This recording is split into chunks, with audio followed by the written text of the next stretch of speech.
14वीं शताब्दी में दक्षिण भारत की तस्वीर देखें। दिल्ली सल्तनत कमजोर हो रहा था, जिससे एक शक्ति शून्य पैदा हो गया। इस उथल पुथल से दो साम्राज्यों का उदय हुआ। 1336 में हरिहर और बुक्का राय ने विजयनगर साम्राज्य की नींव रखी। उनकी राजधानी तुंगभद्रा नदी के तट पर स्थित थी। यह जल्दी ही एक हलचल भरे महानगर में बदल गया। 1347 में हसन गंगू ने बहमनी सल्तनत की स्थापना की। गुलबर्गा में उनकी राजधानी थी। इसने दक्षिण भारत की नियति को आकार दिया। जीता था। शुरुआत में दोनों राज्यों के बीच संबंध सौहार्दपूर्ण थे, यहां तक कि आम शत्रुओं के खिलाफ सामयिक गठबंधनों द्वारा भी चिह्नित किया गया था। हालांकि यह नाजुक शांति ज्यादा दिनों तक नहीं टिकी। तुंगभद्रा कृष्णा दोआब के नियंत्रण के साथ फ्लैश पॉइंट आ गया, एक उपजाऊ क्षेत्र जो दोनों को प्रतिष्ठित करता था। भूमि का यह रणनीतिक कील कृषि और व्यापार के लिए आवश्यक विवाद का एक मुद्दा बन गया, जिससे झड़पें हुई और तनाव बढ़ गया। आग में घी सोलने का काम धार्मिक भेद ने किया। हिंदू विजयनगर साम्राज्य बनाम इस्लामिक बहमनी सल्तनत, जबकि धर्म संघर्ष का एकमात्र कारण नहीं था। इसने वैचारिक विरोध की एक परत जोड़ दी, जिससे दुश्मनी और अविश्वास को बढ़ावा मिला। भाग 4, युद्ध और संघर्ष विराम। विजयनगर और बहमनी के बीच प्रतिद्वंद्विता एक अशांत मामला था, जो नाजुक संघर्ष विराम के साथ तीव्र युद्ध की अवधि से चिह्नित था। सबसे महत्वपूर्ण टकरावों में से एक 1520 में रायचूर की लड़ाई थी। समर्थ राजा कृष्णदेवराय के नेतृत्व में विजयनगर सेना ने बहमनी के खिलाफ निर्णायक जीत हासिल की, जिससे उनका दक्षिण की ओर विस्तार रुक गया।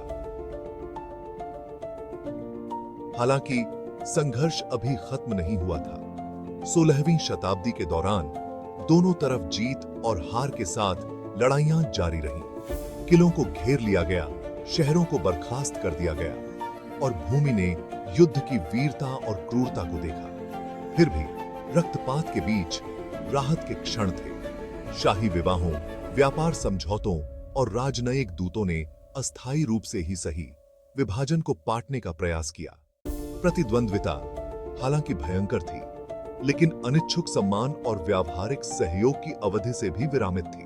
कर था। भाग 5, युद्ध के मैदान से परे।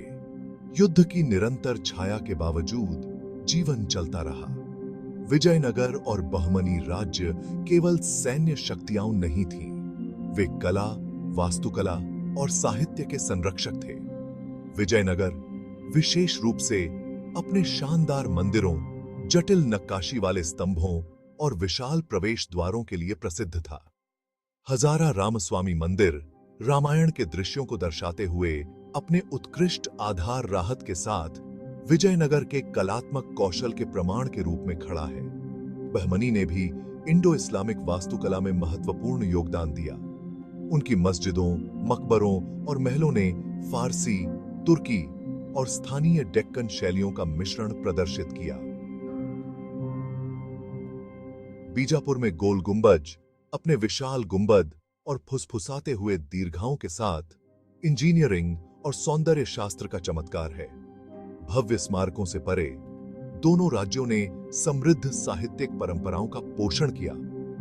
दरबारी कवियों और विद्वानों ने संस्कृत, तेलुगु, कन्नड़ और फारसी भाषा में रचनाएं की, जिससे दक्षिण भारत के सांस्कृतिक परिदृश्य को समृद्ध किया गया। भाग 6, साम्राज्यों का पतन। 16वीं शताब्दी ने एक महत्वपूर्ण मोड़ चिह्नित किया।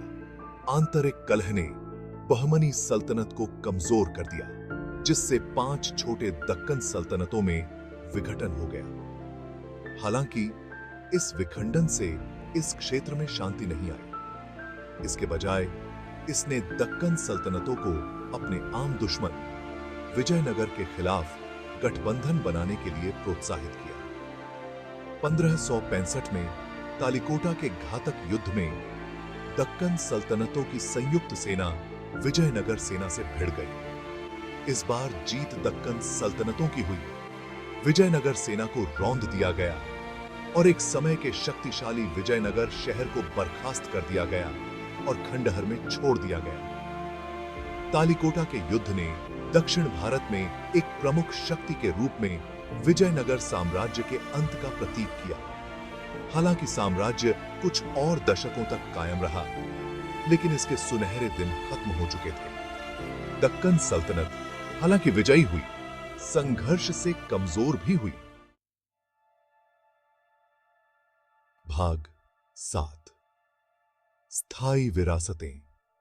विजयनगर और बहमनी राज्य इतिहास की धूल में मिल गए हों, लेकिन उनकी विरासत आज भी जीवित है। उनके स्थापत्य चमत्कार दुनिया भर के आगंतुकों को आकर्षित करते हैं। हिंदू और इस्लामी परंपराओं का संलयन क्षेत्र के संगीत, नृत्य, व्यंजन में स्पष्ट है।